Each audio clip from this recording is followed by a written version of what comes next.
Aloha, young filmmakers and people aspiring to be directors. This podcast is for you. Welcome to the Action Movie Storytelling Through Action mini lesson.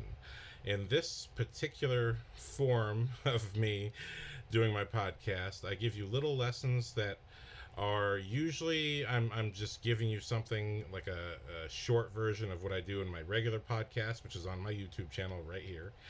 But today I'm doing a little mini lesson. I thought normally I'm lecturing, but today I wanted to get a little more practical and actually show you something. So I want to show you, if you're interested in the action genre, and specifically again for you young directors, you want to know how do you shoot an action scene in this age of AI where you're about to get the computer doing all the work for you. I am a firm believer that filmmakers should still know how to do it for real with their bare hands, because what's the point? What's the point of wanting to do this if you want some computer to do it all for you? You might as well know how the bread is made first before you ask the computer to do something. So I decided we're going to talk today about how do you shoot an action scene. And although I do have years of experience of working with and under a stuntman from Hollywood, today I'm actually going to talk about my very first action sequence. Well, it's not literally my first. I have a pathetic action sequence that I shot when I was 13 years old. But this was my very next one. I was 15 years old. I'd studied movies a bit more, learned just from DVD special features how stunts are supposed to work.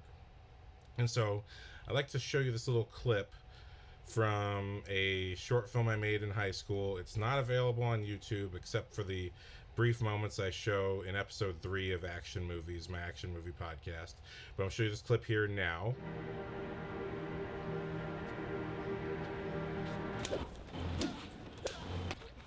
Okay, that looked kind of cool, right? Not bad for a little 15-year-old dude. Much more fit than I am. Wow, jealous of you, sir. But anyway, so now, I think most people who watch movies, there's this misconception that what you're seeing is a real fight. Even if it's choreographed, that somehow it's a real fight where people are actually exchanging fists and really getting hurt. And people do get hurt during fight scenes, but also people get hurt just walking through a doorway sometimes. They slip and accidentally bump into things. Accidents happen. But the whole point of, if you want to shoot your action scene, you have to know how it's actually done. Now, I'm not saying that anyone should go out there and just try to shoot some kind of fight scene with somebody, but if you're gonna do it, you should know how to do it safely. Now, what happened in this scene?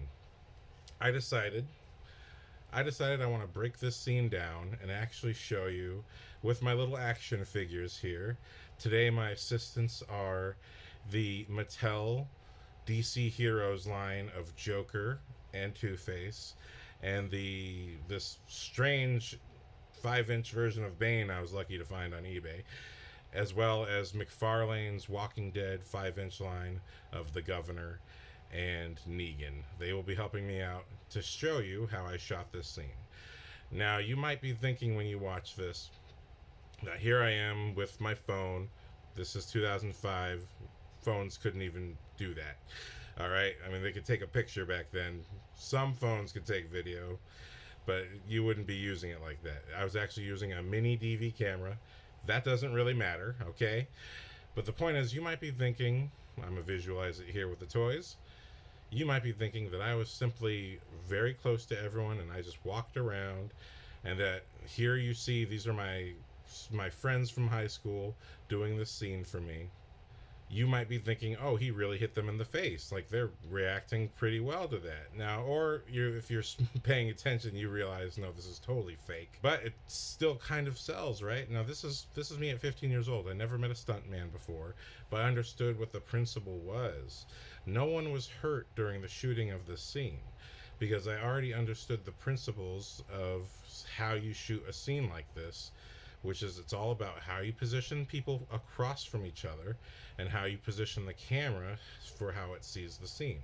So in your head, you might watch the scene and think I was really close to everyone, walking around them, and that my buddy Joe, who's swinging the stick, that he's getting pretty close to my other friends who he's hitting in the face.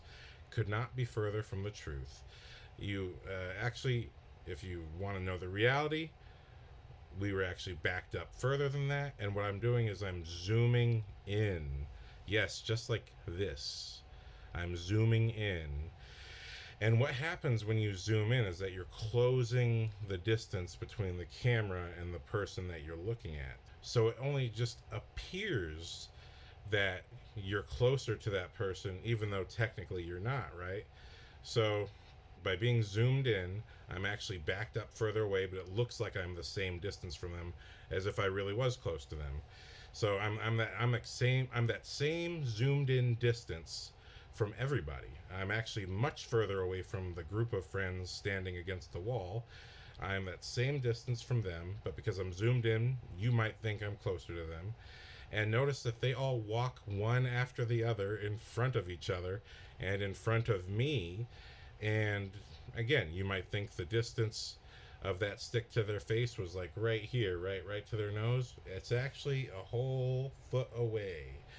So this is clever positioning by making sure I'm zoomed in, and we rehearsed it. We did a couple rehearsals to make sure no one actually got hurt. And my friend swings the stick. I think we did this 2 or 3 times. He swings the stick. Everyone gets in the way of the camera. And note that I did a little example here where I do have my phone very close to Mr. Bain here, and you see the bat that Negan is holding is right up to his face. Now, when I'm actually close to him physically, you don't see the bat at all, right? So if he really hit him in the face, you can't tell. But by zooming in, by technically there being more space there than what it appears to be what you're looking at through the lens, by that zoom in, now all of a sudden I'm actually fully seeing the range of motion of that stick flying through the air, or in this case the little bat. Because that zoom in, I'm getting more information than it appears that I'm getting. So by using this zoom in technique, we're seeing Joe's full stick movement that's now knocking everybody out. But again, they are walking up one by one and positioning themselves in such a way that where I am, I'm zoomed in, you can't tell that no contact is actually being made. You know what I mean? And if we did this, if I tried to do this where I was, if I tried to do this where it looked the way it looks, it looks like I'm up close to everybody and all of this is happening. If I tried to do it for real that way, these people would have, cuts on their face, some would be missing a tooth, have a broken nose. And you can't send people home like that or come back to class like that. You cannot do that. If that happened, I would be in so much trouble.